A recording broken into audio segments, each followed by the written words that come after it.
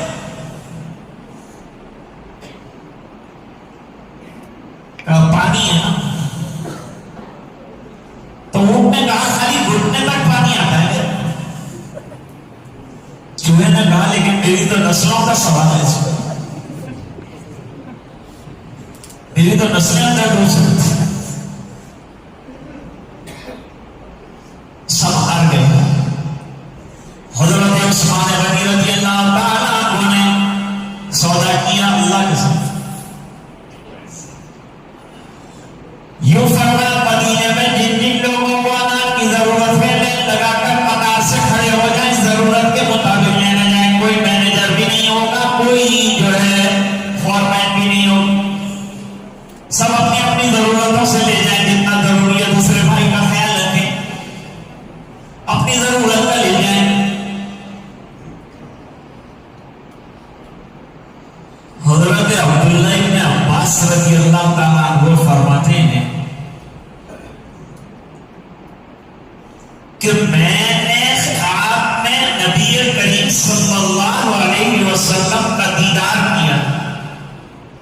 حضور نے نئے جوتے پہنے ہیں, سلیم شاہی اور کپڑا بھی نہایت عمدہ پہنا ہے, اور بہت تیزی سے جا رہے میں دوڑا. ابن عباس کہتے ہیں حضرت ایک مسئلہ درپیش ہے, ذرا بتا دیجئے. کہاں ابھی نہیں بتا سکتا, میں جلدی میں ہوں. حضرت کہاں جا رہے ہیں؟ فرمایا حضرت عثمان کا صدقہ اللہ تعالیٰ نے قبول فرما لیا, اور جنت کی حوروں سے شادیاں کروا رہے ہیں, میں اس شادی میں جا رہا ہوں. اللہ کے راستے میں دینے والا معلوم نہیں رہتا. اب حضرت عثمان نے اپنے جیب خاص سے مسجد بنائی, ایک پیسہ بھی بیت المال کا نہیں لیا, اور پوری مسجد تیار کی, اور شاندار مسجد تیار کی. یہاں تک کہ 7 کی لکڑی بیرون سے منگوائی, پوٹ کر کے منگوائی. لوگوں نے کہا یا قرآن رکھتے نا مسجد کو کیوں نیا کیا تم نے؟ حضور والی رکھتے رہتے, وہ کم پڑ رہی تھی جگہ اس لیے مجبوراً, جیسے ابھی حضرت نے فرمایا کہ بھئی پرانی مسجدوں کے ساتھ یادیں جڑی ہوئی ہوتی, اس لیے اس کو رکھنے کا جی چاہتا ہے کہ وہ ہمارے پرکھوں کی یاد ہے, ہمارے بزرگوں نے نمازیں پڑھی جاتی. کبھی تنگی ہو رہی ہے, وسیع کرنا ناگزیر ہے. یہ مسجد بھی وسیع کی گئی. میں نے امام صاحب سے پوچھا مولانا کی تقریر کے دوران یہ مسجد وسیع بھی کی گئی کہ نہیں؟ وسیع بھی کی گئی, اوپر بھی لگائی گئی. حضرت عمر نے مسجد کو وسیع کیا, دلیل سے ثابت. حضرت عثمان نے مسجد کو وسیع کیا, دلیل سے ثابت. اور لوگوں نے بہت اعتراض کیا کہ آپ ایسی بنائیے اور ایسی بنائیے, کیونکہ اعتراض کرنے والوں کو تو کیا وہ تو اعتراض کرنا ہے نا. یہ سب سے آسان دنیا اور سب سے آسان کام اعتراض کرنا ہے. کیوں کیا؟ میں نے کہا یہ کیوں آتا ہے, کیوں؟ وہ دروازہ پرانا ہو جاتا ہے تو بات کرتے ہیں, تب بھی کیوں کی آواز آتی ہے. اس کا اور ہی ڈالو, اس کا کیوں بند کرو. جو کچھ نہیں کرتے وہ کیوں بات, اور جو کرنے والے ہیں وہ کرتے چلے جاتے ہیں. دیکھو مسجد دیکھتے دیکھتے پرانی مسجد میں نے نماز پڑھی تھی, آج الحمدللہ بڑی جاندار شاندار مسجد آپ کے سامنے کھڑی. حضرت عثمان نے بہترین مسجد بنائی, اور فرمایا تم کو نہیں سمجھ میں بات آ رہی تو میں حدیث پیش کرتا ہوں, بخاری میں روایت موجود ہے. بنا مسجد للہ بنا اللہ لہ مثلہ فی الجنہ. جس نے اللہ کے لیے مسجد بنائی, لوگوں کے لیے نہیں, دکھاوے کے لیے نہیں, نمائش کے لیے نہیں, ریاکاری کے لیے نہیں, اللہ کے لیے مسجد بنائی. فرماتے ہیں اللہ تعالیٰ اپنے شاعر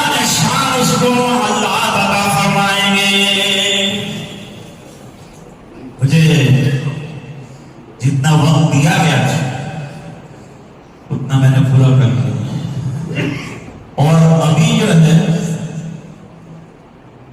اور ابھی جو ہے دعا بھی بھاگی ہمارے نظر مفتی صاحب کا بھی بیان باقی ہے. نہیں وہ تو بہت لمبا ہوگا ابھی نا یہ سمرا ساتھ کے ساتھ.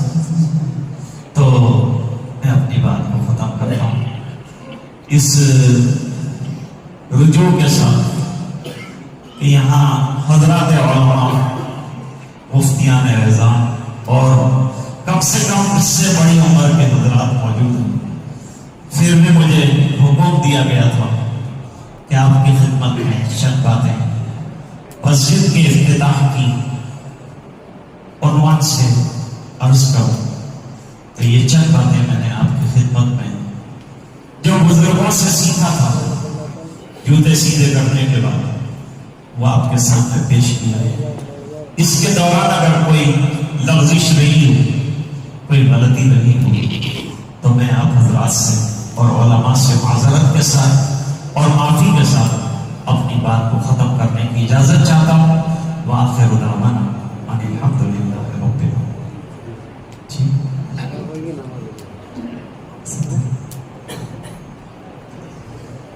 سبحان اللہ والحمد للہ ولا الہ الا اللہ واللہ اکبر ولا حول ولا قوة الا باللہ العلی العظیم. اللہم لک الحمد کلہ ولک الملک کلہ ولک الشکر کلہ والیک یرجع الامر کلہ علانیتہ وسرہ. اللہم صل علی سیدنا محمد وعلى آل سيدنا محمد وبارك وسلم. ربنا آتنا في الدنيا حسنة وفي الآخرة حسنة وقنا عذاب النار. اللهم افتح لنا بالخير واختم لنا بالخير واجعل عواقب أمورنا بالخير بيدك الخير إنك على كل شيء. اللهم إنا نسألك دوام العافية تمام العافية. اللهم إنا نسألك الشكر على العافية. اللهم إنا نسألك العافية في الدنيا والآخرة. اللهم احفظنا من الآفات والبليات ووفقنا للطاعات والعبادات وبارك لنا في الرزق والحسنات.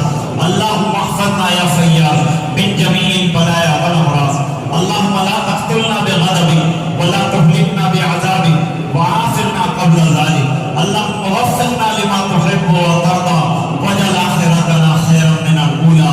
حسبنا الله لديننا حسبنا الله لدنيانا حسبنا الله لمن بغى علينا حسبنا الله لمن قادنا بالسوء. اے اللہ ہمارے گناہوں کو معاف فرما کوتاہیوں سے درگزر فرما.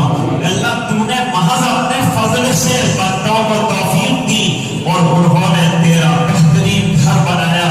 اے اللہ اس گھر کی قدردانی نصیب فرما دے. اس کو آباد کرنے والا بنا دے.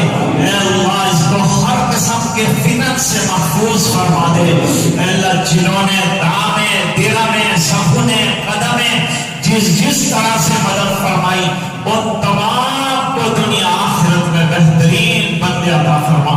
اللہ دنیا میں جتنے تیرے گھر ہیں ان تمام کی حفاظت فرما اور دنیا کے شر پسند لوگوں سے اللہ ان کی حفاظت فرما. اے اللہ علماء کی حفاظت فرما. اللہ طلباء کی حفاظت فرما. اللہ جملہ مسلمانان عالم کی حفاظت فرما. اے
لوگ اللہ تیرے گھر کی ایک قسمت کو لے کر آئے ہیں، اللہ ان کا آنا قبول فرما، ان کا مانگنا قبول فرما، جو مانگا ہے عطا فرما، جو مانگنے سے رہ گیا نصیب فرما۔